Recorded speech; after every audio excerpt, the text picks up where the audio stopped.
Stuttgart is a clean, comfortable, and traditionally conservative city.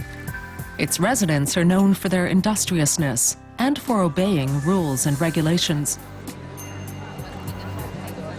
I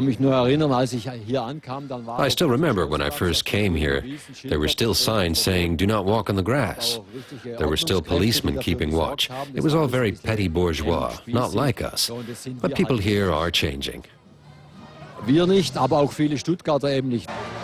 Stuttgart has gone green, and Werner Wölfle now heads the biggest party on the city council.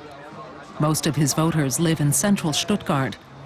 The Heusteigviertel is a green stronghold and a popular district among young families and environmentally aware middle-class people. Things like the environment, social issues, and family policy are becoming more important. These issues have been neglected by the conservatives for too long. It's probably because the Greens now dominate life in the center of town. They're the movers and shakers here. The urban middle class constitutes the Greens' traditional electorate. These voters have liberal positions on social and political issues. They find the Christian Democrats too conservative, the Social Democrats too antiquated, and the Free Democrats too business-oriented. I don't think the Greens have very left-wing roots. If you look at economics and business issues, I'd say they're progressive and forward-looking. The Greens have captured voters that the Social Democrats had been eyeing. Their stand at this street party cuts a very lonely figure. SPD members are aware of their biggest drawback. We're simply left-wing, and people in Stuttgart who aren't conservative tend to go to the Greens because of the environmental factor. The Greens secured a quarter of the vote in Stuttgart. Proof for Werner Wölfle that his party is now a centrist force to be reckoned with. He can now choose which party to share governance with, a position he intends to exploit. If I need a majority for a decision, and if that's easier with the CDU, then I'll form a coalition with them.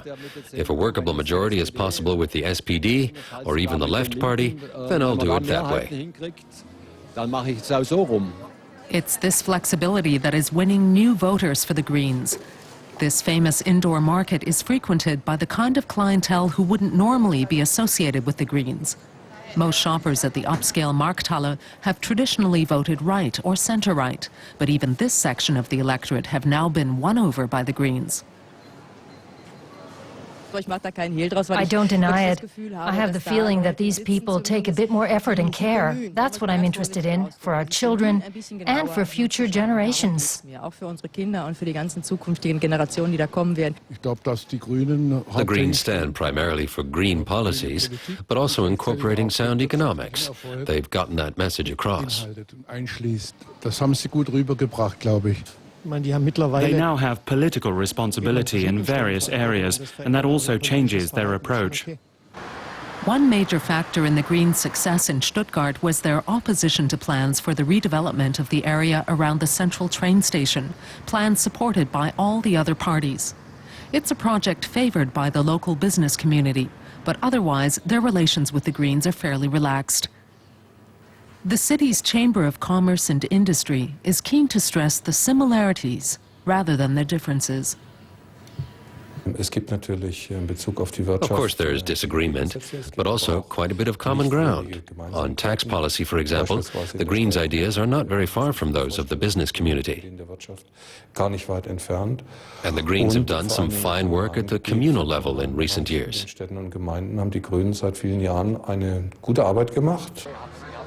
Werner Wölfle and his fellow Greens now intend to reap the fruit of this work.